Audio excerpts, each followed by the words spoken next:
Welcome to the Teachers on Fire podcast, where I profile agents of growth and transformation in education today.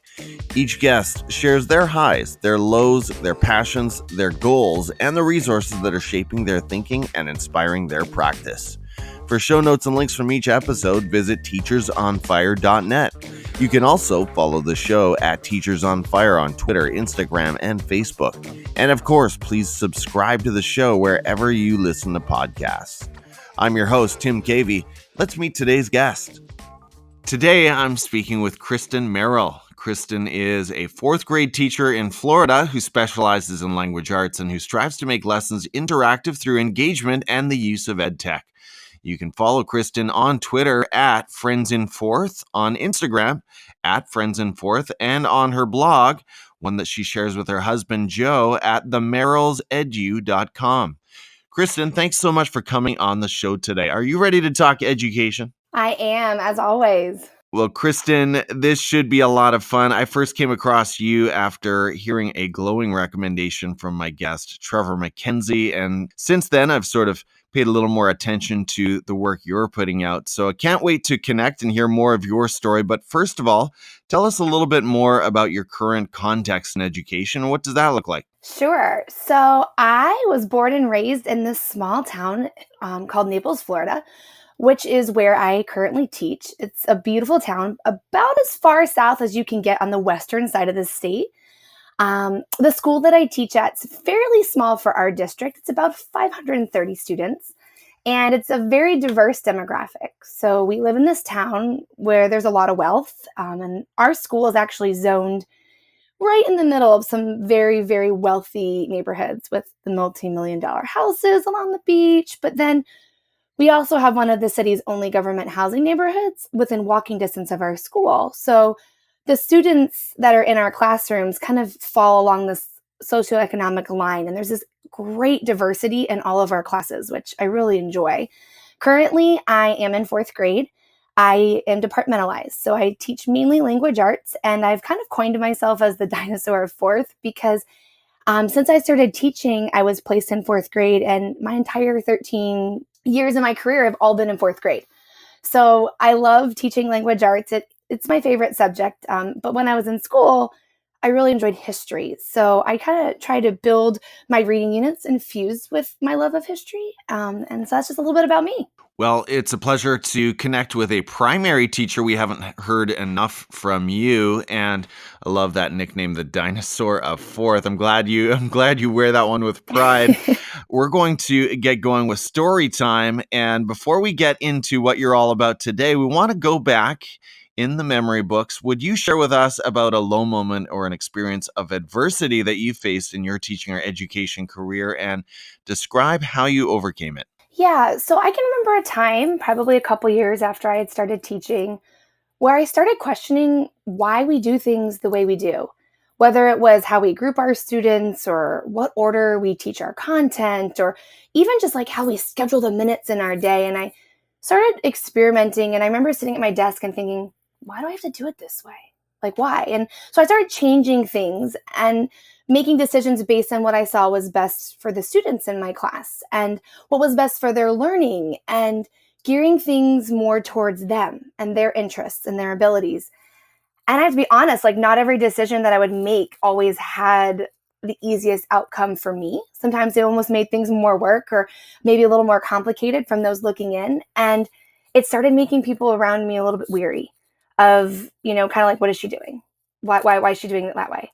And I could feel this pushback, like this discomfort from people around me, because there was a fear. There was a fear in changing things. And I don't know if they were nervous that it would change the way they would have to do things, or just scared of what the outcome might be in terms of, are we allowed to? Or so they just kind of started almost like turning their back, kind of separating. And it was kind of isolating. It was hard because I feel when you're a teacher, you're always a learner. And so you have to surround yourself with people and constantly refine your practice. And so it became hard because I felt a little alienated, and I didn't know if maybe I should just stop. Maybe I should just, do what they're doing, say what they're doing. But I just kept going. I kind of just stayed within my four walls, kept doing what I did for my kids. And that passion that came from challenging that status quo, I'm seeing now is influencing other people, and so many people beyond just my little small school or my district. And that's super rewarding for me. So I feel like I've kind of overcome that idea of being so worried about what other people think. And I'm just staying the course. And now I'm starting to see that influence even closer to me, within near those four walls, and seeing people let go of that fear. And it makes me really, really happy. The show is about educators who inspire growth and transformation in education. And one unfortunate byproduct is sometimes when we do that, when we begin that innovative work, it does make others around us uncomfortable, right? And despite our best intentions, some people are in what we would call the comfort zone. And so I love how you continue to push, and sometimes that's really the only option that we have. But you didn't allow those other voices or the lack of encouragement, it sounds like in some cases, to quench that desire for change. Let's talk about your new book, The Interactive Class, and you've got the word active in all caps. I love that. Why did you write it, and what can educators expect to take away from this book? Well, to be honest, writing a book was never something on my bucket list, nor was it on my husband's, who I co-wrote the book with. We love being in the classroom, we love our jobs, and we love everything we can do to foster student learning. We have two young kids at home, and we're just excited to share what we do on social media. And gradually, as our network grew, we got connected with our new publishers, Elevate EDU. And we had a mutual friend who just really advocated for us and was adamant that the world know and see what's going on in our classrooms. So we wrote The Interactive Class because we've been in the same place that a lot of teachers have been at some point in their career, just frustrated, burnt out, confused. And when you have that feeling, something needs to change. You just can't quite pinpoint what it is. And we want to help educators take that leap and work towards creating classrooms that really are student-centered, fueled by the creativity and the collaboration of the students. So the Interactive Class really is a book for anyone. It has two parts. The first is more of our kind of philosophy and the why we do what we do. It explains what it means to be an interactive teacher, why interactive learning is so important, and how to foster those types of interactive relationships with your students, with their parents, maybe even with your own personal network surrounding you. And then the second part of the book is all the application. It's the how we teach interactively in our own classrooms. And it goes through many of our most favorite applications and programs. And it gives like a brief explanation of why they're used, how they work. And then we curated real lessons that we've used in our own classrooms for the readers to take and just to use immediately in their own classrooms, however they see best fits. That sounds so good. Remind me what grade level your husband is at. So my husband's even more primary than I am. He's a first grade teacher, so he has littles. That is so fun. And so I'm guessing that all of the principles that you unpack, and probably even some of the lessons, can be replicated at the middle school levels as well, right? Or perhaps even higher? Yes, we tried to write things the best we could, keeping levels out. There are sometimes in the lessons it will say, like, if this is really geared more towards a younger student, or if any kind of any age student could use the lessons. We have little guides. We also go through some of our ISTE standards and things to really kind of narrow in what this exact app or lesson will be specific towards, so that you can kind of go through like, oh, that may not be as applicable to me, but this application is, I could do all of this.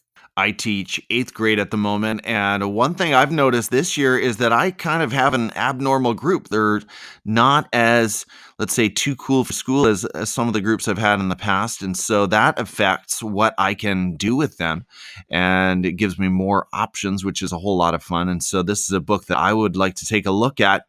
Well, keeping with a similar theme, and I can tell the book isn't all about just body movement, right? I mean, there's a whole ton of angles to this idea of interactivity and interactive learning, but I feel like this is a softball question for you, Krstin. I want to talk about recess, and we've all seen this topic pop up in Edu Twitter, but I'm not sure I've ever parked on this topic here on the show. So It's so common for K to 8 teachers to use recess as a carrot or a stick or both. What is your take on recess? I love this question. So for me, it kind of falls in the same category as homework, which is a whole nother topic. But recess to me is just a part of childhood. I mean, recess is a time to play. And I teach 9 and 10-year-olds, but really, whatever age you are, play just looks different. And I don't ever take it away or use it as a carrot. And I always try to treat it as what it is. It's a break for students. It's a time for the kids to get out and play and socialize with one another. There's a lot that kids learn just through playing and communicating that I don't teach them from a textbook. And I often take my students out for extra recess when they've spent their morning, doing testing or other tasks that require a lot of stamina or brain power. I mean, my brain gets tired and I know how to pace myself and set up tasks in a manageable way. But sadly, in most classrooms, students aren't given a lot of choice in their day and in their schedule. And they need time to process what they've just done and recharge for what they're getting ready to do. So for me, recess is especially a time that's really important, and also I have different classes and some students, especially those with disabilities, those who struggle maybe with like dyslexia or other learning disabilities, their brains are already working so hard to keep up with everybody else during the day that time is even more important for those students to have to kind of just rest. So good. I'm applauding over here, Krstin. I see so many well-intentioned teachers keeping kids in to finish homework and catch up on other things, and I just cry inside because I think that is such a valuable time. It's a universal need, and frankly, even as teachers, we need to give ourselves a break. And so I like what you had to say there. Well, as you look across your PLN and your own practice, Krstin, what else is setting you on fire about education today? This could be a macro level answer like technology and education, or maybe something right there in the micro, like a favorite classroom activity. All right. So I actually went off the grid a little bit and picked something that wasn't as techie, but I am super obsessed with this person. So her name is Rebecca Bathurst-Hunt, and she lives and works in Canada. She's a kindergarten teacher.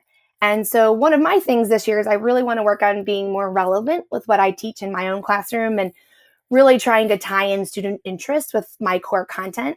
And Rebecca does this so well. So I follow her on Instagram, and her most recent project is all about pets. So she allowed her kids, they read a book about which pet is best, and kids all got to pick the animal they wanted to research. Mind you, these kids are 5 and 6. And then what she did over break was made all of these sewn shapes of animals that when the kids come back to class, they're going to get to adopt them out. And then they have to keep their pet alive by doing the research, which is what their, standard is. And it all ties into what certain animals need to survive. And so she does an amazing job at tying in inquiry with the littles. And it just blows my mind because I could never teach littles like that. And just what she does and how she tailors everything to them. I just thoroughly enjoy watching what she posts. She is very, very cool. And of course, the co-author of Inquiry Mindset. So if you are looking to bring Yes. inquiry into your primary level classroom, make sure you check her out. Well, Krstin, how are you looking to grow professionally and improve your practice this year? Can you share about a specific professional goal that you're working on, or perhaps another project? I know the book has really been the big deal for you lately. Yeah, so we do have lots of things going on with the book. I have to say that's going to be a big chunk of our year, but personally, with my kids that I still have for the rest of the year, my classes, I'd have to say I'm really working on becoming more relevant, not only in terms of just the current worldly content that's out that I think kids should be aware of at, obviously at their own level, but I'm kind of referring to like what students view as relevant. And I'm really working on balancing like what I have to teach as a reading teacher, but trying to tie it in with my current group of students and what they find meaningful and relevant. I'm hoping to do this by adding more choice and inquiry, but also sometimes just covering things that maybe I don't even think are super relevant, like Fortnite or video games. But it's really engaging. It's their world. So how can I tie that into something meaningful? So that's kind of my goal this year. I love that intention. And at the middle school level, it requires a certain level of knowledge about, as you say, Fortnite and things like TikTok. And those are uncomfortable Yes. spaces for a lot of teachers. And I don't think we talk about this enough. I mean, I ventured a little bit onto TikTok. I tried it one day a couple weeks ago with my two teenage boys watching, and can't really make sense of it. I mean, it's just sort of nonstop funny videos from what I can tell. But the point is, we have to be inclined that way. We have to be tuned in, don't we, to sort of have a sense of where our students are at. So I'd be interested to hear more about how you build that sense of relevance with fourth graders. That's a noble challenge, I think. I'm excited about it. Outside of education, Krstin, what's another area of learning for you? What is it that ignites your passions when you leave the classroom and brings you alive as a human being? Okay, so this was a hard question for me because I truly have to say that education is my passion. I love education. And when I'm home, I often am doing things either for my own classroom or just to learn more myself. And I really do enjoy it. But I don't have a very narrowed passion like painting or cycling or like running marathons. I have young children, and I just kind of find that the simple things ignite passions and help me be more creative. So our normal everyday life is really busy and it's rushed, and I find myself gravitating myself like towards very simple things like walking on the beautiful beaches that we have here in the morning, or sitting outside around the fire pit, maybe just a quiet walk through a boardwalk nature trail. I find that taking the time to slow down and enjoy the natural world kind of balances me, and then it almost rejuvenates me and brings me back alive. I enjoy it because I feel like in those moments when I'm the most still and quiet, I find my creativity again. I read an article a while back, and it was all about recharging and how you feed your creativity when you actually rest and charge. So I've actually kind of found this to be very true in the past couple of months. Krstin, share about a personal habit or a productivity hack that contributes to your success. And we have to say there are a lot of teachers out there listening and asking the question, how in the world do you teach fourth grade and, tend to your family and your relationships and write a book at the same time? So is there an app or a routine that really helps you in that regard? Yeah, so this is something I've actually struggled with this year, and especially being on social media and people looking through that lens. And if you aren't genuine sometimes with what you share, people can think that you have it all together all the time. It's not always the case. So I am a very organized person just by nature. I keep a planner where I write everything down throughout the month, and believe it or not, it's on paper. It's not on my phone or on an app.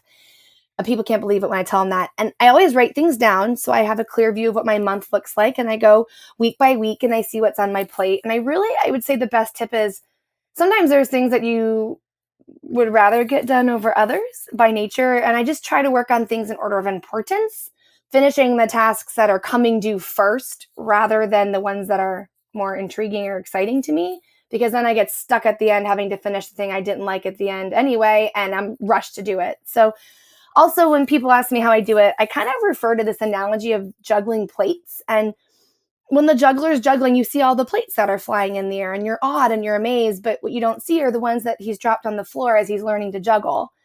And I know that when you put certain priorities in place, let's say, like, I'm going to go to all my son's baseball games and practices in a week, and I'm going to respond to all my emails, and I'm going to get all my grading done for the week.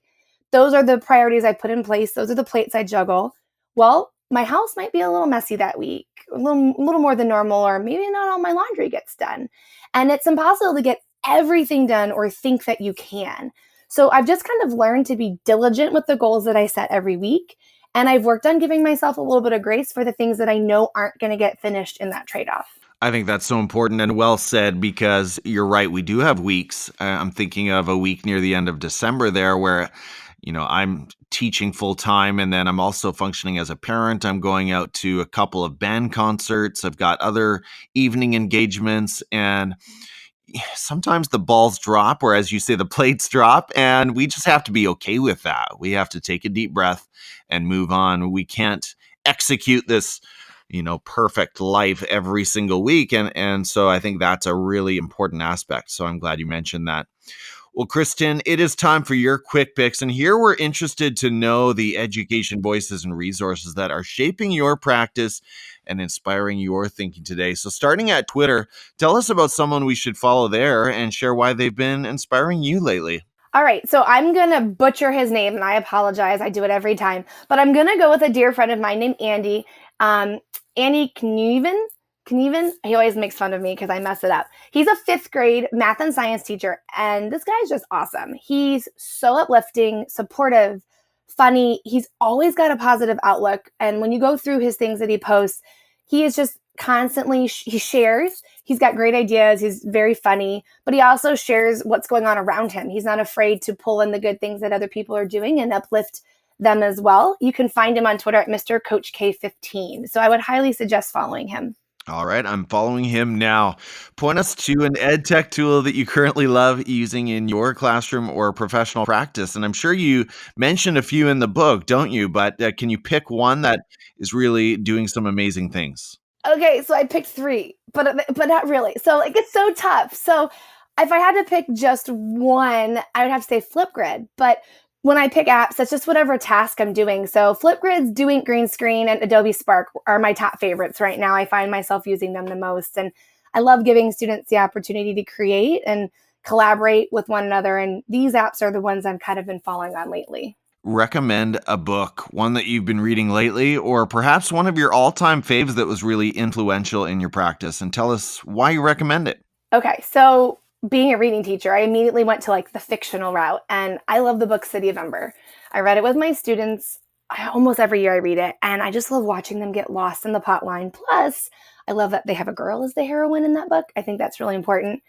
And then probably as far as an educational book, I'm going to go all the way back to the very first book I read before I started my first year in the classroom. And it was The End of Molasses Classes by Ron Clark. I remember checking it out of the library. I didn't even have enough money to buy it. I mean, now I can say I have it, but I often read through it at the start of every year again. And I would just have to say he's been a big inspiration to me and in my journey as an educator, and just that idea of stop making learning boring. Learning's amazing. And how can we do that in a relevant way? If you are a podcast listener, tell us about one that you've got in your deck.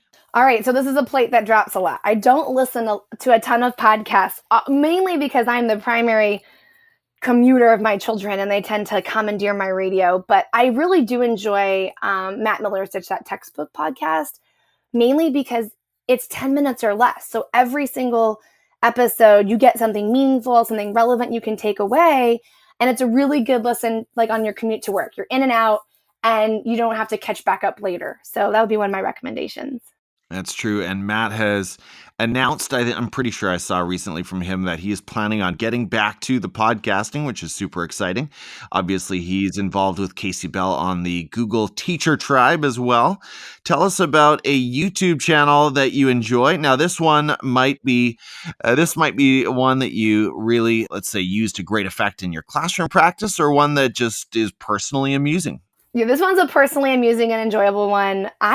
I hate to admit it, I don't watch a lot of YouTube. I mean, the most YouTube I watch personally, besides this channel and a few others, is Minecraft for my son. Mom, find out how to do this. And we're always looking that up. But I enjoy watching the Bucket List Family channel. So there's this guy named Garrett who sold this little idea for a mobile scanning app to this company some people may know as Snapchat.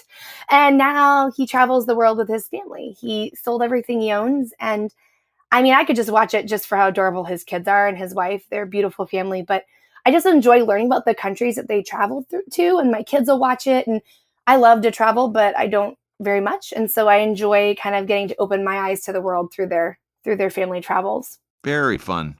And then the last one is strictly non-educational. Krstin, what are you watching on Netflix right now? All right, so I've been watching Grace and Frankie right now. The humor is spot on. I love this show, and the episodes are really short, so I can watch a ton in one sitting. So that's probably what's been on my most recent. All right, Grace and Frankie. Well, Krstin, what are the best ways for the listeners to connect with you and maybe dig in a little bit more about the new book? Yes. So like the book says, interactive. We love interactive relationships. We love my husband and I interacting with people. So you can follow me on Twitter and Instagram at friendsandforth, the same handle for both. And then on Twitter and Instagram and Facebook, you can follow my husband and I jointly on the Merrill's EDU, 2 R's and 2 L's. And so that's where we share a lot about the interactive class, what we're doing. My personal one, you'll see more 4th grade kind of geared. It's what I do with my actual class throughout the year. Fantastic. Thank you so much, Krstin, for sharing your time with the podcast today. I know that you two like to do everything as a tag team, so I want to especially thank you for being willing to speak with me one-on-one. That's sort of been the nature of the show to date, and this was really, really inspiring. We'll have to get to your husband eventually as well, but thank you so much for this. I look forward to the interactive class and getting into that. Take care and have an amazing 2020. Thank you. You too. Have a great new year. Before we sign off today, I'd like to share some highlights from around the Teachers on Fire community this week and highlight some of my supporters there. First stop on Twitter, where David Hennell at HennellD_EDU tweeted, "Traffic added 40 minutes to my commute, so I did what any normal human would do. Listen to at Teachers on Fire podcast with at Mr_Alzheimer, hashtag next level teaching. You are being groomed for something special because you are being put through something difficult." Thank you for that, David, and I have to agree. That really is what any normal human being would do when caught in traffic, is tune in to Teachers on Fire, obviously. So thank you. I love that.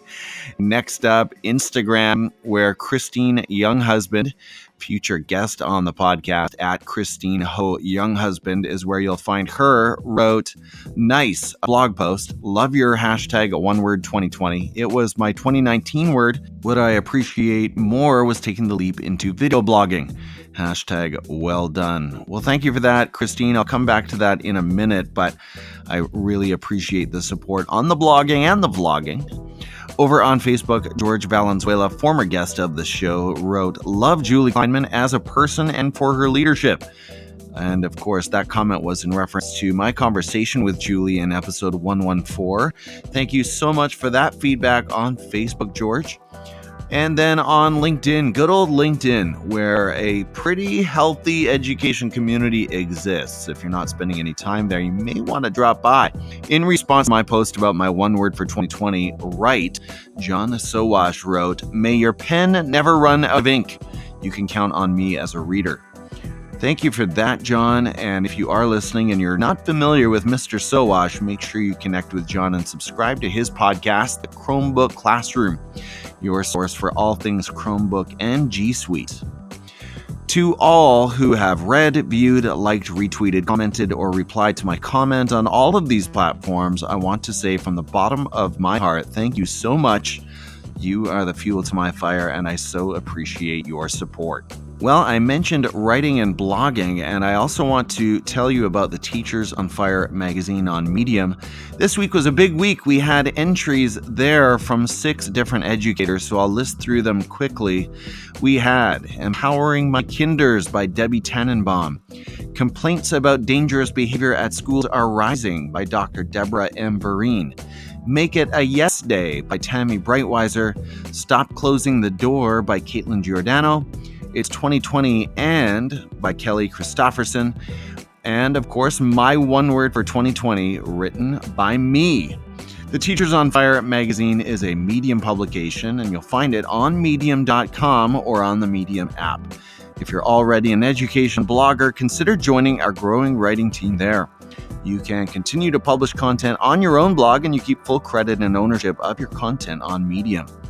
And the Medium platform even compensates you based on the engagement and read time your articles earn. I've earned as much as $192 for a single post, if you can believe it. Message me at Teachers on Fire on any social media platform for more details. Earlier in the week, I posted a poll on Twitter, and I asked, looking to add a small midweek episode to the Teachers on Fire podcast, what should I call these? I gave 3 options: Spark, Ignite, and Tim's Take. And there was some good participation. 50 votes were cast, and the winner with a 54% vote was Spark. And so that's what I'm going with. The people have spoken. And if you go back in the archives, or go back one episode, not far in the archives, I guess, you'll find my short post midweek meant to spark your thinking and hopefully provoke some good conversations. Of course, this week I read my One Word 2020 post, and I hope you enjoyed that. Thank you so much for participating in the poll if you did cast one of those votes, and I hope you enjoy these little sparks going forward. And as Krstin mentioned, I've also started vlogging on YouTube. That's right, this is scary new territory for me, but it is happening and it's been fun. This week I published my One Word 2020 over there in video form. So if you are more of a visual learner and you simply enjoy the tubes, please check out my vlog content and subscribe to the channel. I will leave you with this quote from my reading of this week, Teachers on Fire. It's from a book called Inquiry Mindset, Nurturing the Dreams, Wonders, and Curiosities of Our Youngest Learners. It's written by Trevor McKenzie, former guest, and you'll find him on Twitter at @Trev_McKenzie, and by Rebecca Bathurst-Hunt. You'll find her on Twitter at @R_Bathurst-Hunt. And the quote reads this way: students need to see their teachers as learners. They need to see teachers ask big questions of themselves and try on new things. They want to see teachers who are passionate about kids and excited about learning. Well, I so agree with that quote, and I'm going to read the first line again. Students need to see their teachers as learners. So my question for you, educators, is how are your students going to see you model learning and risk-taking this week? What are you going to demonstrate in front of them that exposes a little bit of vulnerability and shows them that you are still learning and improving and growing as well? I'm your host, Tim Cavey, and I'm so grateful that you decided to spend some of your day listening to this podcast. I hope that in some way the content you heard today from Kristin Merrill ignited your thinking and inspired your practice. And I'll meet you next week right here on the Teachers on Fire podcast. Take care and have a great week.